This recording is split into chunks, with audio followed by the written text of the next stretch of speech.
अस्सलाम वालेकुम and welcome to my YouTube channel. आज हम एक और नया कोर्स स्टार्ट करने जा रहे हैं जो कि ऑपरेटिंग सिस्टम। तो कोर्स स्टार्ट करने से पहले मैं ये चीज़ क्लियर कर दूँ कि ऑपरेटिंग सिस्टम बेसिकली होता क्या है। तो जी ऑपरेटिंग सिस्टम का हमें नाम से ही ये अंदाज़ा हो रहा है, ये आइडिया हो रहा है कि ऑपरेटिंग सिस्टम क्या होगा। ऑपरेट हम कहते हैं किसी चीज़ को ऑपरेट करना, किसी चीज़ को चलाना। और सिस्टम तो हमें पता है कि सिस्टम मतलब एक सिस्टम को चलाना, उसको ऑपरेटिंग सिस्टम कहते हैं।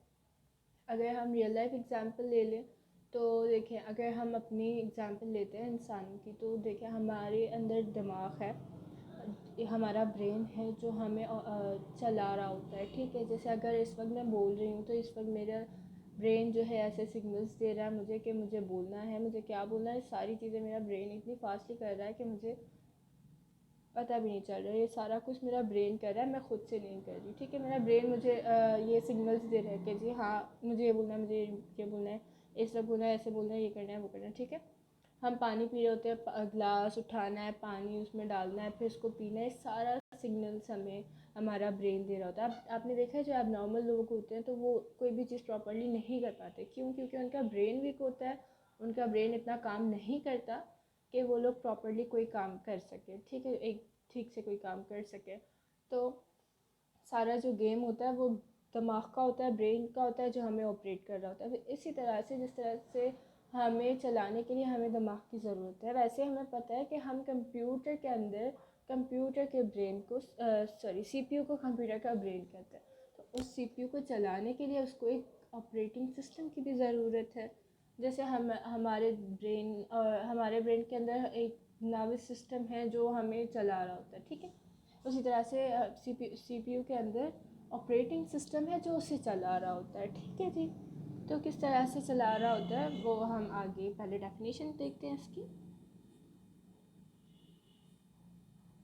ओके जी, डेफिनेशन रीड आउट कर लेते हैं। An operating system is a program that acts as an interface between the user and the computer hardware and controls the execution of all kinds of programs। ठीक है जी, तो इसमें कह रहा है कि ऑपरेटिंग सिस्टम क्या है, ये बेसिकली यूज़र और हार्डवेयर के अंदर इंटरफेस करवाता है।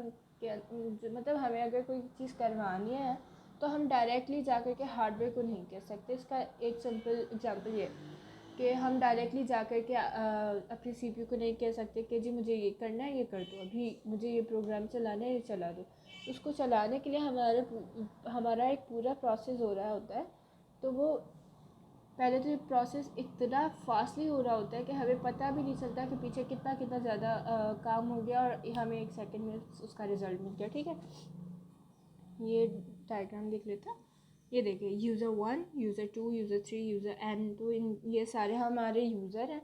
उसके बाद इन्होंने कमांड दी, उसकी कमांड क्या हुई, कंपाइल हुई कंप्यूटर की लैंग्वेज में। कंपाइल करने के बाद वो गई ऑपरेटिंग सिस्टम के पास। मतलब हमने डायरेक्ट जा कर के, मतलब हमने जो कमांड दी वो कंपाइल होकर जा कर के मिली ऑपरेटिंग सिस्टम को, जी मुझे ये, हमने कोई भी कमांड दी कि मुझे ये प्रोग्राम अभी एग्जीक्यूट करवाना है। ठीक है जी, तो वो गया ऑपरेटिंग सिस्टम के पास कि अब ये एग्जीक्यूट करना है। तो ऑपरेटिंग सिस्टम वो सिग्नल ले करके जाएगा हार्डवेयर के पास कि ये एग्जीक्यूट करना है, ये वाला प्रोग्राम एग्जीक्यूट करवाओ। ठीक है, तो ऑपरेटिंग सिस्टम जब कमांड देगा हार्डवेयर को, तो फिर वो हार्डवेयर वो जो है प्रोग्राम उसको प्रोसेस करेगा और उसके बाद वो वापस कमांड देगा ऑपरेटिंग सिस्टम को कि जी ये प्रोसेस हो गया, अब ये प्रोग्राम जो है एग्जीक्यूट होने के लिए रेडी है। ठीक है, तो फिर वो उसको एग्जीक्यूट करवाएगा। किस तरह एग्जीक्यूट करवाएगा, कैसे, वो सारा हम आगे डिटेल में पढ़ेंगे। लेकिन अभी आप देख लें कि पहले हार्डवेयर जो है प्रोसेस को वो प्रोसेस करेगा, वो बना लेगा एक हमारा जो भी प्रोग्राम जो है एग्जीक्यूट करवाना है वो करेगा, और उसके बाद ऑपरेटिंग सिस्टम उसको एग्जीक्यूट करवाएगा और वो हमारे पास फिर रिज़ल्ट एग्जीक्यूट होकर हमारी स्क्रीन पर आएगा। ठीक है, इसके बाद आता है following are some of important functions of an operating system. Number 1, अच्छा इसको मैं बता दूँ कि क्या है। कुछ इंपॉर्टेंट फंक्शंस है जो कि ऑपरेटिंग सिस्टम कर रहा होता है, बहुत ज़्यादा करता है, लेकिन कुछ उसमें से हमने उठा करके इधर रखे हैं। ठीक है, नंबर 1 है मेमोरी मैनेजमेंट, फिर है प्रोसेसर मैनेजमेंट, फिर है डिवाइस मैनेजमेंट, उसके बाद file management, security, control over system performance, job accounting, error detecting aids, coordination between other software and use. अब यहाँ से आप अंदाज़ा लगा लें कि तकरीबन जो भी काम हो रहा होता है कंप्यूटर के अंदर वो सारा ऑपरेटिंग सिस्टम ही मैनेज कर रहा है।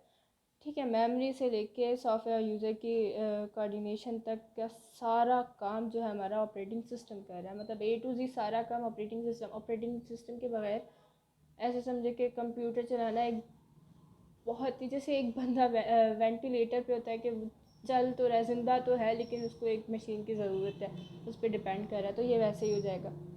ठीक है जी, ठीक है जी, ये वैसे हो जाएगा कि अगर ऑपरेटिंग सिस्टम के हम बग़ैर हम कंप्यूटर चलाएंगे तो चल तो जाएगा, लेकिन वो फिर बड़ा ही मुश्किल सा काम होगा और बहुत मुश्किल हो जाएगा। ठीक है, इसलिए हम उसको आसान करने के लिए हमने ऑपरेटिंग सिस्टम बनाया हुआ है कि वो इजीली हमारा काम यूज़र टू हार्डवेयर इंटरफेस कर ले और फिर वो फ़ौरन से हमारा हो जाए। ठीक है, और इजीली हो जाए काम। ठीक है, अब सबसे पहले हम पढ़ लेते हैं मेमोरी मैनेजमेंट के। मेमोरी मैनेजमेंट क्या होता है, पहले उसकी डेफिनेशन देख लेते हैं। Memory management refers to management of primary memory and और main memory।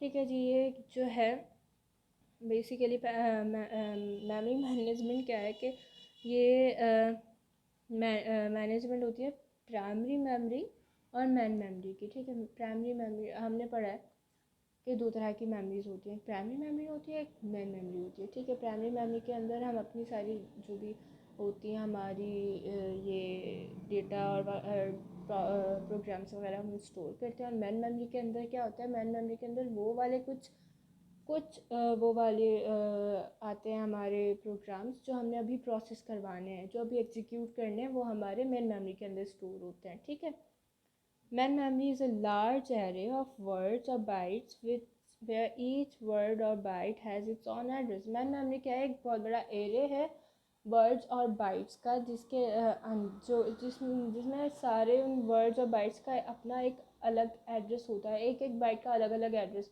अपना अपना ज़ाती एड्रेस होता है। ठीक है, मतलब एक एरे है, उसके अंदर वर्ड्स और बाइट्स हैं और उन वर्ड्स और बाइट्स के अपने अपने एड्रेसेस हैं। ठीक है, अगर ठीक है जी, उसके बाद आ रहा है main memory provides a fast storage that can be access directly by the CPU. ठीक है, वही बात आ गई, मेन मेमोरी जो है हमें प्रोवाइड करता है फास्ट स्टोरेज, जल्दी से स्टोरेज दे देता है, जो कि फ़ौरन से एक्सेस हो जाती है सीपीयू से। मतलब जो भी चीज़ एग्जीक्यूट करनी है फ़ौरन से एग्जीक्यूट हो जाएगी, वो मेन मेमोरी से निकलेगी और एग्जीक्यूट हो जाएगी, फ़ौरन से सीपीयू उसको एक्सेस कर सकता है। ठीक है, for a program to be executed it must in the main memory. वही वाली बात आ गई जो मैंने अभी आप लोगों को कही कि अगर कोई प्रोग्राम हमने एग्जीक्यूट करना है तो उसके लिए लाजमी है कि वो पहले मैन मेमोरी में जाए, प्राइमरी मेमोरी से निकल के उसको मैन मेमोरी में जाना होता है। उसके बाद उसको सीपीयू जो है वो एग्जीक्यूट करना है। मतलब अगर कोई प्रोग्राम एग्जीक्यूट करना है तो इसके लिए बहुत ज़रूरी है कि वो हमारे मैन मेमोरी के अंदर हो। ठीक है, An operating system does the following activities for memory management। अब ऑपरेटिंग सिस्टम मेमोरी मैनेजमेंट के लिए क्या करता है, हम वो पढ़ते हैं।